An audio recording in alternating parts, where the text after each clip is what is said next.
This channel does not promote any violent, harmful, or illegal activities. All content provided by this channel is meant for an educational purpose only. আর এবার যে খবরে নজর রাখবো, হালিশহর থানার লকআপে রহস্য মৃত্যু, খুনে অভিযুক্ত তৃণমূল কর্মীর। মৃত তৃণমূল কর্মীর নাম বীরজু কেউট। তিনি কাছড়াপাড়া পুরসভা প্রাক্তন কাউন্সিলরের স্বামী। পুলিশ লকআপে পিটিয়ে মেরেছে অভিযোগ তুলছে মৃতের পরিবার। হার্ট অ্যাটাকে মৃত্যু হয়েছে বলে পাল্টা পুলিশ সূত্রে দাবি।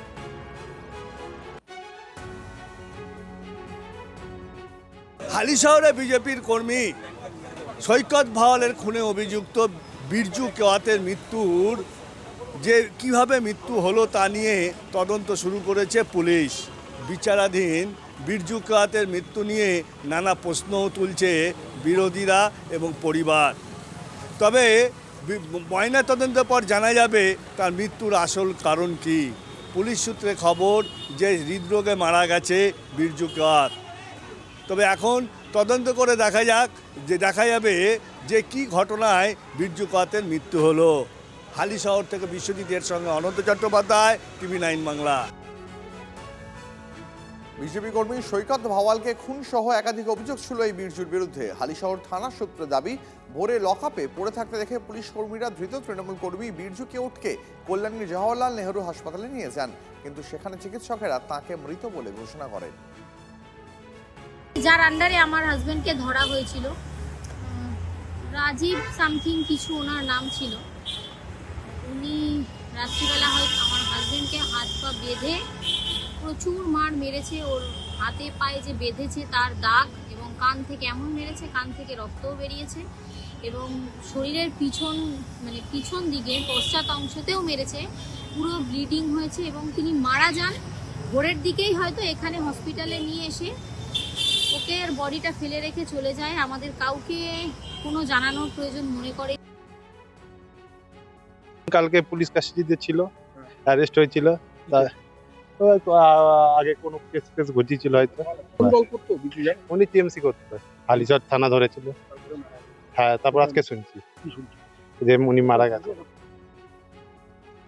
হালিশহরে গ্রেফতারি পর তৃণমূল কর্মীর রহস্য মৃত্যু, মুখ খুললেন অভিষেক বন্দ্যোপাধ্যায়। এফআইআর এ নাম না থাকা সত্ত্বেও বীরজু কেউটকে পুলিশ তুলে নিয়ে গিয়েছিল, দাবি অভিষেকের। পরিবার অভিযোগ করছে পুলিশি হেফাজতের নৃশংস অত্যাচার করা হয়েছে। এফআইআর এ নাম না থাকা সত্ত্বেও রাষ্ট্র যখন কাউকে হেফাজতে নেয়, তখন তিনি জীবিত অবস্থায় না ফিরে এলে সেটা আইনের শাসন নিয়ে প্রশ্ন তুলে দেয়।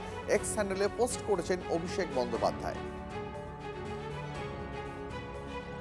বীরজু কেওয়াত বাইরে কি করে বেড়াতো সেটা তো বাড়ির লোক নাই জানতে পারে, কারণ অনেক সময় বাইরে কে কি কুকীর্তি করছে পরিবারের লোককে তো তারা বলে না। তাদের প্রতি আমার পূর্ণ সহানুভূতি আছে এবং তাদের কথার আমি কোনো কড়া প্রতিক্রিয়া দিতে চাইছি না এই মুহূর্তে তাদের যা মানসিক অবস্থা।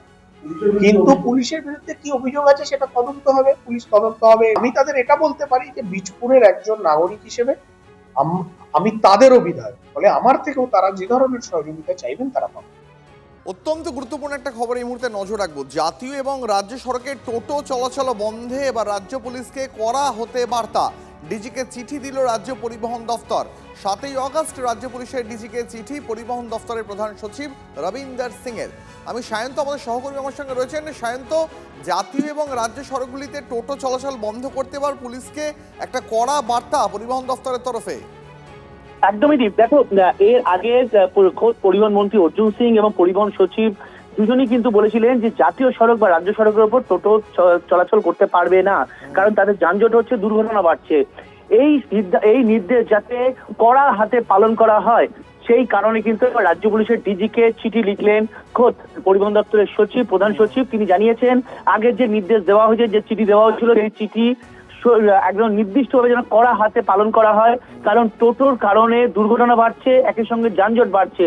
এছাড়া পরিস্থিতি খারাপ হচ্ছে জাতীয় সড়ক এবং রাজ্য সড়কে, যে কারণে কড়া হাতে পুলিশকে ব্যবস্থা নিতে হবে এবং টোটো চলাচল সম্পূর্ণ নিষিদ্ধ করতে হবে কড়া হাতে। এটা নির্দিষ্ট করে জানিয়ে দেওয়া হয়েছে চিঠিতে। ধন্যবাদ সায়ন্ত।